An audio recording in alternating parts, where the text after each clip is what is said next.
যারা আনারস খেতে পছন্দ করেন না তারা একবার এরকম জুস বানিয়ে খাবেন। আশা করছি আপনাদের কাছে অনেক বেশি ভালো লাগবে। হ্যালো ভিউয়ার্স, আসসালামু আলাইকুম, ওয়েলকাম টু মাই চ্যানেল। আমিও কিন্তু আনারস খেতে একদমই পছন্দ করি না, আর সেজন্য কিন্তু আমি আনারস দিয়ে এভাবে জুস বানিয়ে খাই, আর এটা এতটা মজা, একবার অবশ্যই ট্রাই করলে বুঝতে পারবেন। তো আমি এখানে আনারসগুলোকে কেটে নিয়েছি। আনারসের মধ্যে এই যে কাটা কাটা চোখের মতো থাকে, এগুলোর কারণে কিন্তু খেতে গেলে জিহ্বা ছুলে যায়, আর এই জন্য কিন্তু আমার একদমই পছন্দ হয় না, আর অনেকেই কিন্তু এই কারণে খেতে চায় না। তো এভাবে আনারসগুলোকে আমি খুব সুন্দর করে কেটে নিয়েছি। এখন আমি এগুলাকে জুসারের জারের মধ্যে দিয়ে দিব। তো সবগুলো আনারস আমি এখানে দিয়ে দিচ্ছি। আর এই জুসটা গরমের দিনে কিন্তু খেতে অনেক মজা, আর আনারসটা কিন্তু আমাদের শরীরের জন্য অনেক উপকারী। তো সেই জন্য যারা এমনিতে খেতে পারেন না তারা এইভাবে অবশ্যই জুস বানিয়ে খেতে পারেন।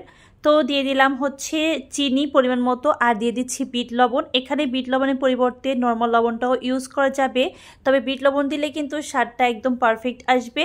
এবার আমি এখানে দিয়ে দিচ্ছি ঠান্ডা পানি, কারণ জুসে কিন্তু ঠান্ডা না হলে একদমই ভালো লাগে না। এবার আমি এটাকে জুস করে নিচ্ছি, ব্লেন্ড করে খুব ভালো করে আনারস থেকে জুসটাকে বের করে নিয়েছি। এখন আমি এটাকে সার্ভ করে নিব। একটু চাইলে এভাবে ছেঁকে নিতে পারেন, আর না ছাকলেও খুব ভালো করে ব্লেন্ডার করে নিলে কিন্তু আনারসটা একদম জুস হয়ে যাবে। তো আমি এখানে একটা ছাঁকনির মধ্যে নিয়ে একটা চামচের সাহায্যে কিন্তু একদম ছেঁকে নিচ্ছি, এতে করে কিন্তু পিওর জুসটা বের হবে।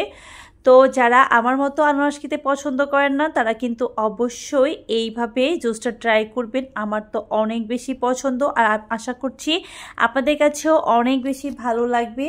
তো ব্যাস, আমার কিন্তু এখানে 2 গ্লাস জুস হয়েছে। এটাকে খুব সুন্দর করে একটা ছাঁকনির সাথে ছেঁকে নিয়েছি। এখন কিন্তু একদম পিওর একটা জুস হয়েছে। উপর থেকে একটু এরকম ফ্লাফি ফ্লাফি টাইপের হবে, আর নিচেই কিন্তু পিওর জুসটা থাকবে। দেখতেই পাচ্ছেন কতটা লোভনীয় লাগছে, আর খেতেও কিন্তু দারুণ মজা। তো এই গরমে এরকম একটা আনারসের জুস খেলে কিন্তু শরীরের জন্য অনেক উপকারী এবং খেতেও অনেক বেশি ভালো লাগবে।